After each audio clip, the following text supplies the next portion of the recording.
Bonjour à tous, ici c'est Pierre et aujourd'hui je vais faire une nouvelle vidéo sur les 10 signes révélateurs du diabète.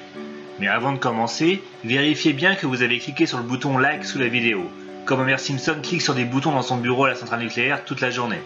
Bon, ça c'est quand il n'est pas en train de dormir.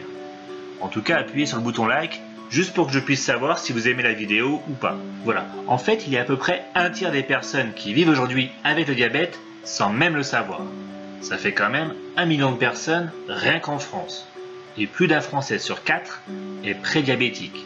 Ce qui signifie que s'il ne change pas ses habitudes pour mener une vie plus saine, il va développer un diabète. Et j'ai pas envie que ça vous arrive à vous qui regardez cette vidéo. Donc s'il vous plaît, faites attention à ce que vous mangez.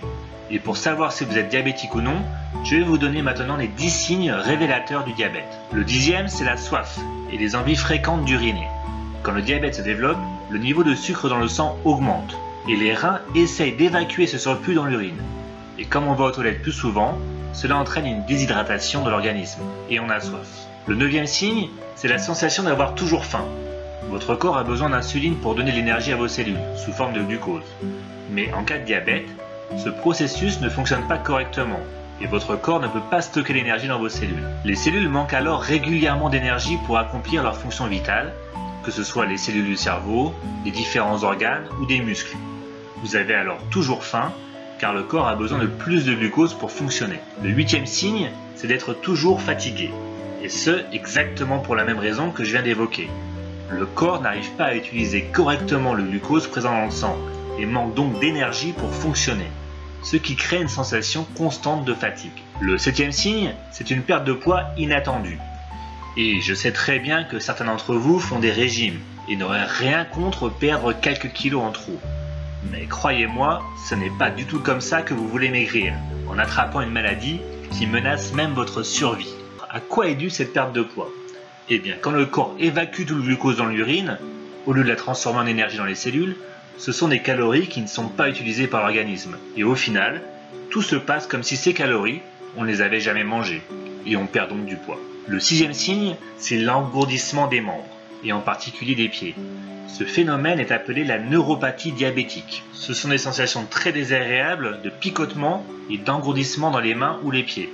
Et cela est dû aux dommages créés par le diabète sur les nerfs. Ce qui se passe, c'est que le taux de sucre dans le sang est régulièrement trop élevé. Et cela entraîne la destruction de la myéline qui entoure les nerfs. À terme, on peut même perdre toute sensibilité au niveau des pieds. Mais la neuropathie peut aussi atteindre le système digestif ou le système cardiovasculaire. Signe numéro 5, la vision qui devient floue. Le diabète peut être responsable de plusieurs problèmes visuels. L'excès de sucre dans le sang fait épaissir et durcir les vaisseaux sanguins qui irriguent l'œil et qui ne peuvent plus accomplir leur travail correctement. Signe numéro 4, la cicatrisation est ralentie. Selon une étude scientifique, les récepteurs qui détectent les infections sont altérés par l'excès de glucose dans le sang. Le travail du système immunitaire est alors fortement ralenti en cas de diabète.